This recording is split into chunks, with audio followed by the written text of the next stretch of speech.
तो पिछली क्लास में, ये क्लास नंबर 4 है और पिछली क्लास में हमने पढ़ा था इसमें पहले टाइप का। हमने बताया था कि पहला टाइप जो है 4 प्रकार का होगा और पहले टाइप में ए प्रकार के हमने क्वेश्चन कर लिए थे। अब हम इसमें पहले टाइप के दूसरे प्रकार के क्वेश्चन को समझते हैं। ठीक है, ध्यान से देखिएगा, बहुत ज़्यादा समस्या नहीं होगी, समझ लेंगे। इसके पहले टाइप को जब हमने पढ़ा था तो उसमें हमने ये पढ़ा था ध्यान से कि जैसे लिखा है किसी चीज़ का मूल्य, ठीक है, इसको लिखते हैं किसी चीज़ का मूल्य गुणे खपत। ठीक है, मूल्य गुणे खपत बराबर अगर खर्च है, तो हमने देखा था पिछले टाइप में कि मूल्य में अगर वृद्धि हो रही है, किसी वस्तु के मूल्य में वृद्धि की जाती है तो खपत में कितने % की कमी करें कि खर्च अपरिवर्तित रहे। या तो इस तरीके के सवाल थे, या फिर था किसी वस्तु के मूल्य में इतने % की कमी की जाती है तो खपत में कितने % की वृद्धि की जाए कि खर्च अपरिवर्तित रहे।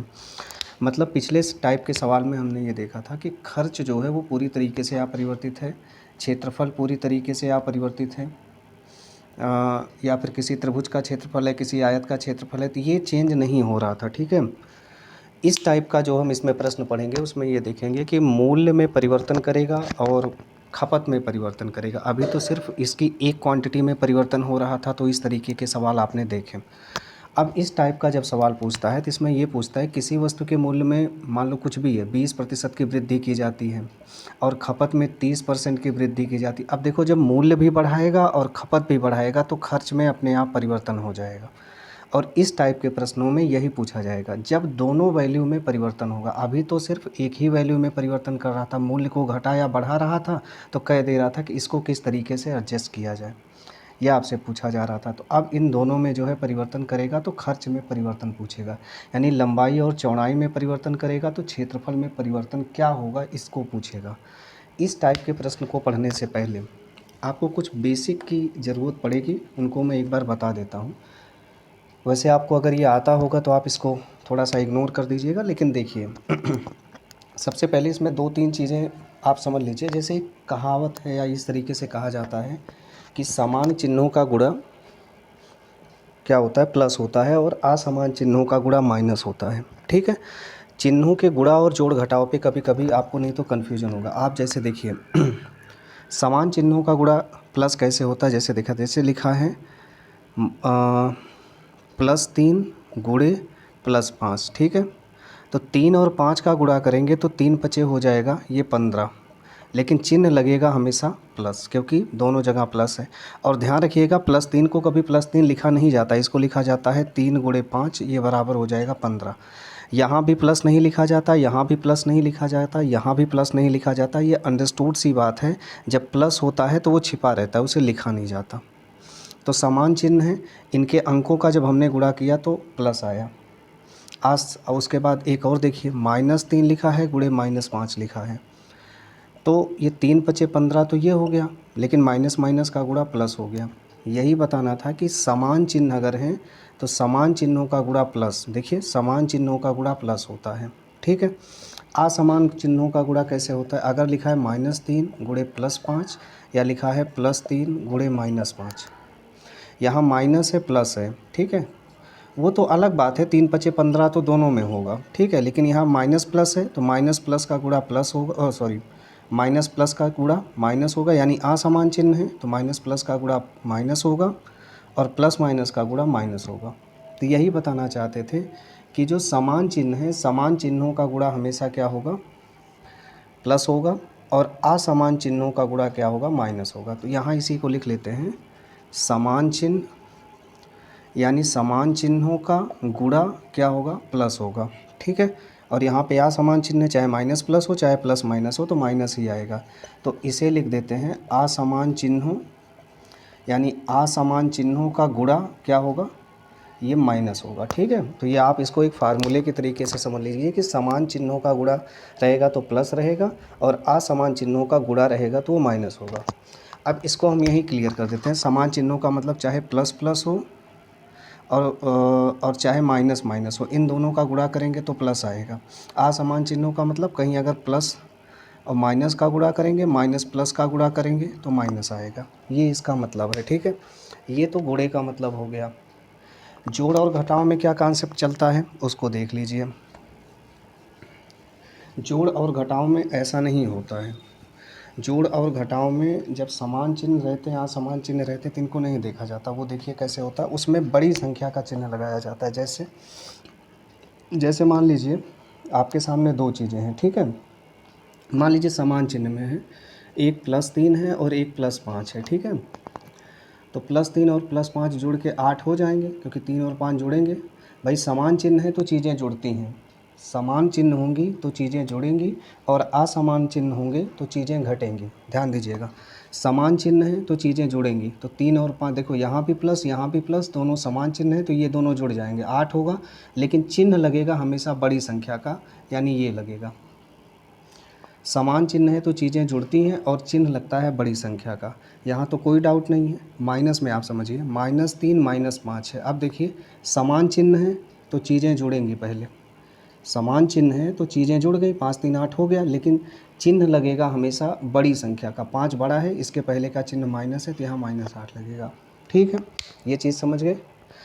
थोड़ा और इसको कठिन करते हैं। -20 -5 कितना होगा? समान चिन्ह है तो चीज़ें जुड़ेंगी, 20 5 25 तो हो जाएगा, लेकिन चिन्ह लगेगा बड़ी संख्या का। बड़ी संख्या 20 है और उसके पहले का चिन्ह माइनस है तो यहाँ -25 आएगा। ठीक है, -100 -800। ठीक है, ये क्या होगा? समान चिन्ह है तो चीज़ें जुड़ेंगे, जुड़ के हो जाएगा 900, लेकिन चिन्ह लगेगा बड़ी संख्या का, यानी -900। ठीक है, तो समान चिन्ह रहेंगी तो चीज़ें जुड़ जाएंगी, असमान चिन्ह रहेगा तो चीज़ें घटेंगी। अब इसको समझिए। असमान चिन्ह का मतलब, एक +3 लिखा है, एक -5 लिखा है, एक -3 लिखा है, एक +5 लिखा है। देखो असमान चिन्ह है तो चीज़ों को घटा दो, 3 में 5 घटाओगे तो 2 आएगा, लेकिन चिन्ह लगेगा बड़ी संख्या का, -2। ठीक है, असमान चिन्ह है तो चीज़ें घटेंगी, यानी यहाँ भी 2 आएगा, लेकिन चिन्ह लगेगा बड़ी संख्या का, प्लस का। ठीक है, तो देखो जोड़ने और घटाने पर क्या होता है कि समान चिन्ह होते हैं, अगर समान चिन्ह है तो चीज़ें जुड़ती हैं, और असमान चिन्ह अगर हैं तो चीज़ें घटती हैं। लेकिन जोड़ने और घटाने में चिन्ह हमेशा लगाया जाता है बड़ी संख्या का, छोटी संख्या का चिन्ह नहीं लगाएंगे। तो इसका भी एक फार्मूला बना ही लेते हैं। फार्मूला इसका ये सब लिख देते हैं कि समान चिन्ह होने पर चीज़ें क्या होंगी? जुड़ेंगी। ठीक है, समान चिन्ह होने पर चीज़ें जुड़ेंगी। और यहाँ क्या होगा? असमान लिख दीजिए। असमान चिन्ह होने पर जितने भी चीज़ें हैं वो क्या करेंगी? घटेंगी। दोनों में समान चिन्ह होने पर चीज़ें जुड़ेंगी, असमान चिन्ह होने पर चीज़ें घटेंगी। लेकिन चिन्ह हमेशा कैसे लगेगा? लेकिन जो चिन्ह लगेगा वो हमेशा लगेगा बड़ी संख्या का। ठीक है, लेकिन चिन्ह हमेशा लगेगा बड़ी संख्या का, ये नोट करके रखिएगा, हमेशा बड़ी संख्या का चिन्ह लगता है। तो ये चीज़ें हो गई। अब आप इसको करिएगा, इसको प्रैक्टिस करके आप देख लीजिए। जैसे -8 है, -8 है और +10 है, तो दोनों को घटा दो, 2 आएगा, लेकिन चिन्ह लगेगा प्लस का। ठीक है, क्योंकि 10 बड़ा है। अच्छा, इसको इधर करते हैं। ठीक है, ऐसा कर लेते हैं, -100 और +500। ठीक है, तो 100 500 असमान चिन्ह है, इसका मतलब घटेगा। ये पहले तो 400 आएगा, लेकिन चिन्ह लगेगा 500 का, क्योंकि 500 बड़ा है। एक और करके आपको दिखाते हैं। +800 -100। ठीक है, तो ये क्या होगा? 800 100 प्लस माइनस है तो घटा दो, ये कितना आ जाएगा? 700, लेकिन चिन्ह लगेगा 800 का। 800 के आगे प्लस है तो चिन्ह लगेगा ये। ठीक है, इसको आप घर पे लिख के 2 4 10 सवाल करके इसको प्रैक्टिस कर लीजिएगा। अगर आपको चिन्हों में कोई दिक्कत है तो ये आप कर लीजिएगा, क्योंकि जो वैरायटी पढ़ाने चल रहे हैं उसमें चिन्हों की बहुत ज़्यादा ज़रूरत पड़ेगी। 2 चीज़ें आपको बस यहाँ पे समझनी है। इस पूरी कहानी का 2 ही चीज़ है, एक सार है। समान चिन्हों का गुणा समान चिन्हों का गुणा प्लस होगा और असमान चिन्हों का गुणा माइनस होगा। ठीक है, अब देखिए, अभी हमने बताया था कि आधार, अब आते हैं अपने सवाल पर, आधार गुणे ऊंचाई बराबर क्षेत्रफल। ठीक है, ये एक त्रिभुज का आधार होता है। मान लीजिए त्रिभुज का आपको क्षेत्रफल निकालना है, तो सूत्र होता है 1/2 गुणे, 1 सेकेंड।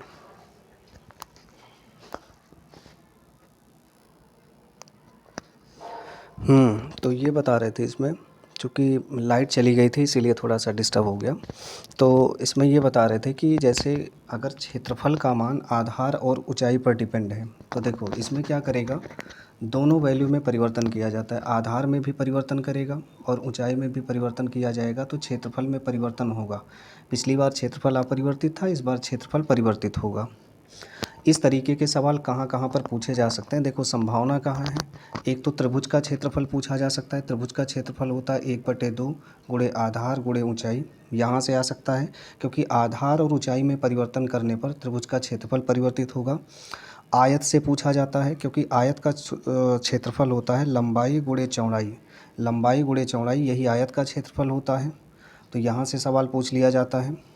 आयत से भी पूछा जाता है, वर्ग से भी सवाल पूछा जाता है क्योंकि भुजा गुणे भुजा यही वर्ग का क्षेत्रफल होता है, तो दोनों भुजाओं में परिवर्तन करके यहाँ से सवाल पूछा जाता है। एक सवाल और यहाँ से पूछा जाता है आय, आय से नहीं, ये पूछा जाता है मूल्य गुणे खपत, ठीक है, मूल्य गुणे खपत बराबर खर्च।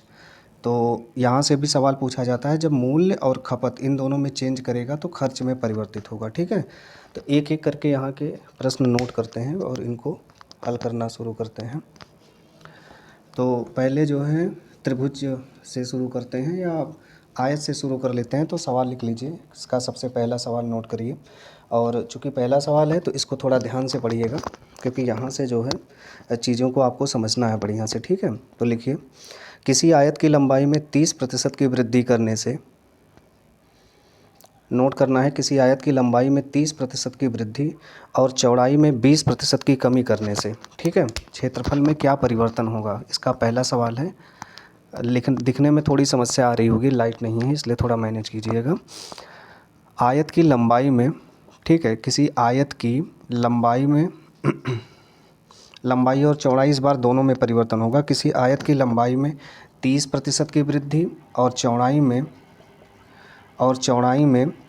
20% की वृद्धि करने पर क्षेत्रफल में क्या परिवर्तन आएगा, या क्षेत्रफल में कितने प्रतिशत का परिवर्तन होगा, ठीक है, सवाल यही है। किसी आयत की लंबाई में 30% की वृद्धि और चौड़ाई में 20% की वृद्धि करने पर क्षेत्रफल में कितने प्रतिशत का परिवर्तन होगा। एक सेकंड, तो प्रश्न लिख लिया आपने, किसी आयत की लंबाई में 30% की वृद्धि और चौड़ाई में 20% की वृद्धि करने से क्षेत्रफल में कितने प्रतिशत का परिवर्तन होगा। इसको कैसे लगाएंगे, इसको दो तरीके से लगाएंगे, दोनों तरीक़ों को समझ लीजिए, ठीक है, बढ़िया से दोनों तरीक़ों को ठीक से समझ लीजिए क्योंकि दोनों तरीक़ों को समझना है और वो आगे तक आपको लगाना है। तो दिया है आयत की लंबाई में 30% की वृद्धि और चौड़ाई में 20% की वृद्धि की जाती है, तो क्षेत्रफल में कितना परिवर्तन होगा। तो पहली बात तो ये आप लिख दीजिए, आयत की लंबाई, देखो एक आयत बना लेते हैं, आयत की लंबाई गुणे चौड़ाई, ठीक है, आयत की लंबाई गुणे चौड़ाई बराबर क्या होता है, क्षेत्रफल। तो आयत की लंबाई में 30% की वृद्धि की गई है और आयत की चौड़ाई में 20% की वृद्धि की गई है, तो बोल रहा है क्षेत्रफल में कितना प्रतिशत का परिवर्तन होगा। तो चलो पहले बेसिक लगा लेते हैं, देख लेते हैं। आयत की लंबाई मान लेते हैं, आयत की लंबाई कितना है, 100 है, ठीक है, लंबाई गुणे चौड़ाई बराबर एरिया। तो आयत की लंबाई पहले मान लेते हैं 100 है, आयत की लंबाई 100 है और चौड़ाई कितना है, चौड़ाई भी मान लेते हैं 100 है, ठीक। आयत की लंबाई 100 है और चौड़ाई 100 है, तो एरिया कितना होगा, लंबाई गुणे चौड़ाई यानी 100 गुणे 100, तो ये हो जाएगा 10,000, ठीक है। अब कह रहे हैं लंबाई में 30% की वृद्धि हो गई, तो लंबाई हो जाएगी बढ़ के 130 और चौड़ाई कितना हो जाएगी, चौड़ाई में 20% की वृद्धि की गई है, तो चौड़ाई हो जाएगी, देखो भाई लंबाई में कितना 30% की वृद्धि की गई है, तो ये 100 कितना हो जाएगा, ये हो जाएगा 130। चौड़ाई में 20% की वृद्धि की गई है, तो 100 में 20% बढ़ाओगे तो ये कितना हो जाएगा 120। अब 130 और 120 का गुणा करो तो कितना हो जाएगा, तो पहली बात तो 2 जीरो लग जाएंगे, 13 दूना 26 के 6 हासिल 2, 13 एक कम 13, 14 15, ठीक है, और 2 जीरो लग जाएंगे क्योंकि एक ज़ीरो यहाँ का और एक ज़ीरो यहाँ का। तो देखो आयत का क्षेत्रफल पहले क्या हुआ, 100 गुणे 100 बराबर 10,000, फिर लंबाई में 30% की वृद्धि हुई, चौड़ाई में 20% की वृद्धि हुई, तो 130 गुणे 120 हमने कर दिया 15,600। तो कह रहा है आयत का क्षेत्रफल कितने परसेंट बढ़ा, तो भाई पहले आयत का क्षेत्रफल 10,000 था और अब आयत का क्षेत्रफल हो गया 15,600, तो कितना परसेंट बढ़ा, तो परसेंट की वृद्धि निकालने के लिए हम तो पहले से ही जानते हैं, परसेंट की वृद्धि आपको निकालनी है। तो पहले आयत का क्षेत्रफल 10,000 है, अब आयत का क्षेत्रफल बढ़ के 15,600 हो गया है। तो 10,000 से 15,600 हो गया, तो कितना परसेंट बढ़ा? तो पहले देखते हैं कितना बढ़ा है। तो 10,000 से 15,600 हुआ है, तो इसका मतलब 5,600 बढ़ा हुआ है।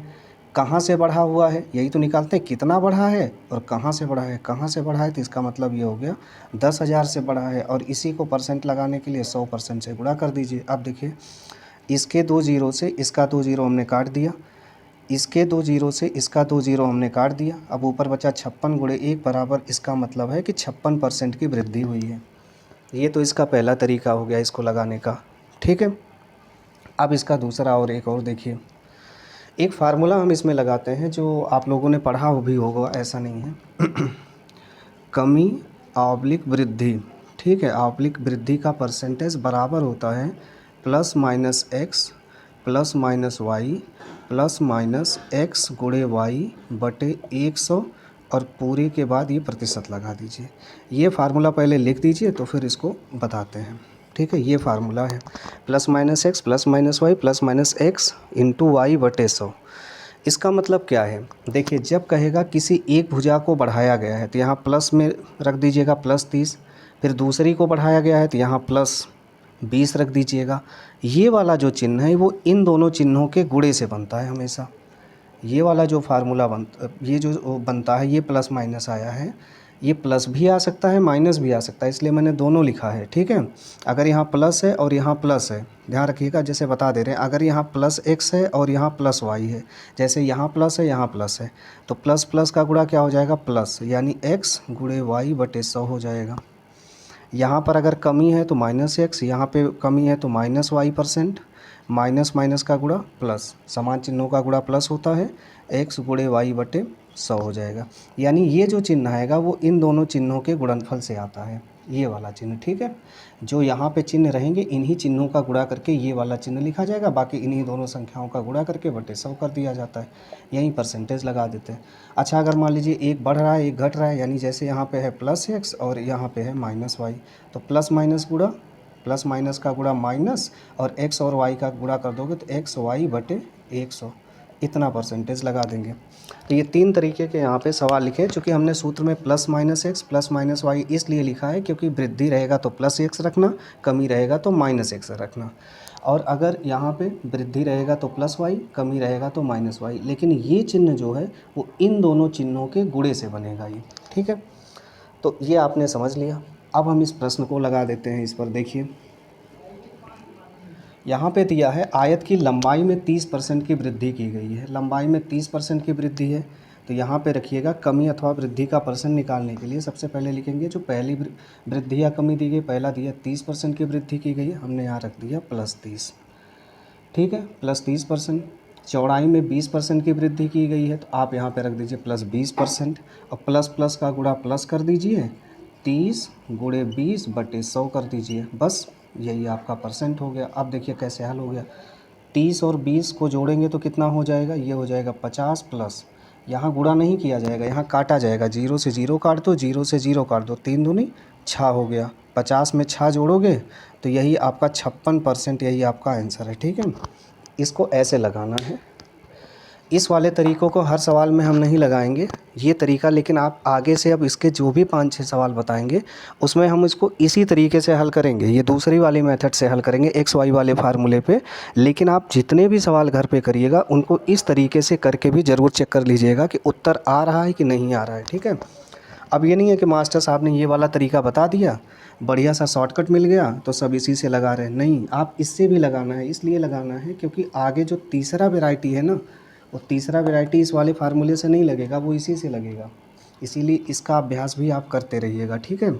हम नहीं लगाएंगे तो इसका मतलब ये नहीं है कि आपको भी नहीं लगाना है, आपको उसको लगाना है। तो आपने देख लिया पहला जो हमने प्रश्न किया है उसमें कोई बड़ी समस्या तो नहीं है।